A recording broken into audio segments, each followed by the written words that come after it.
પૂરા જોરશોરથી મહેનત ચાલુ છે। પાછલા 10 વર્ષની અંદર જે પણ કંઈ પરિસ્થિતિઓ ઊભી છે અને પરિસ્થિતિઓને આધીન જે પણ કંઈ રાજકીય બદલાવ અને ફેરફારો થયા છે ત્યારે ફરીથી એ જવાબદારીઓના ભાગરૂપે હવે જવાબદારી ઉપાડી છે ત્યારે જોરશોરથી પૂરી તડામાર તૈયારીઓ અને ટીમ સાથે સ્થાનિક સ્વરાજની ચૂંટણી અંદર મિશન 120 સાથે આગળ વધી રહ્યા છે। ધાર્મિકભાઈ, વર્ષ 2021ની ચૂંટણીના પરિણામો એ સૌ કોઈ જોયા હતા। એ પરિણામોની અંદર કોંગ્રેસના તો સુપડા સાફ થઈ ગયા હતા, પણ અહીંયા નવી રાજકીય પાર્ટીની અંદર અહીંયા એન્ટ્રી થઈ હતી। આ વખતે શું લાગી રહ્યું છે તમને?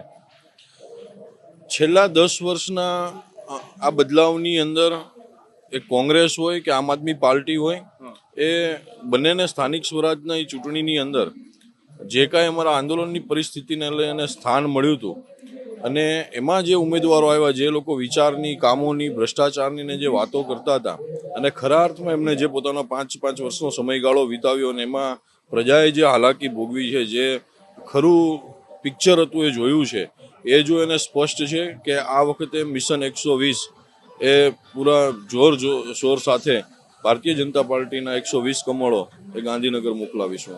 પાટીદારોના ગઢની અંદર તમે પ્રચાર પ્રસાર કરી રહ્યા છો, તમને અને અલ્પેશ કથિરિયાને એક વિશેષ જવાબદારી સોંપવામાં આવી છે। વરાછા હોય, કતારગામ હોય, વિસ્તારની અંદર કેવો લોકોનો પ્રતિસાદ મળી રહ્યો છે? લોકોની વચ્ચે જાઓ તો શું કઈ લોકો વાત કરી રહ્યા છે? ખૂબ સારો લોકોનો પ્રતિસાદ મળી રહ્યો છે અને લોકો જોરશોરથી વધાવી રહ્યા છે।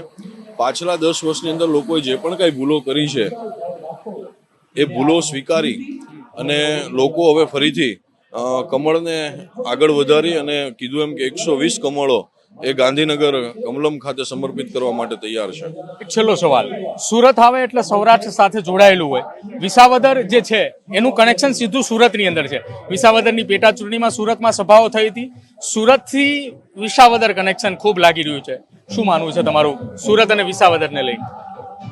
સુરત અને વિસાવદરને એવું કોઈ ખાસ કનેક્શન નથી, પરંતુ સૌરાષ્ટ્ર અને સુરતને ખૂબ સારું કનેક્શન રહ્યું છે।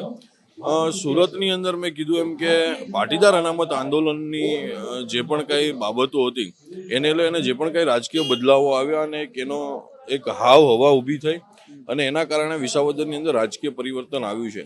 રાજકીય પરિવર્તન માત્ર વિસાવદરના ઉમેદવાર કે વિસાવદરની કોઈ બાબતને લઈને આવ્યું હોય એવું નથી। ઘણા બધા નાના મોટા પ્રશ્નોને લઈ અને અહીંયા જેમ સુરતમાં મેં કીધું એમ કે 10 વર્ષમાં પ્રજાએ જોયું કે જે વાત હતી એ અને ખરા અર્થમાં જે પિક્ચર હતું એમાં બેમાં ખૂબ મોટો તફાવત છે। એ સેમ પરિસ્થિતિ આજે આ પેટા ઇલેક્શનનો આટલો સમય થયો છે એની અંદર વિસાવદરે પણ જોઈ છે અને અનુભવી લીધી છે।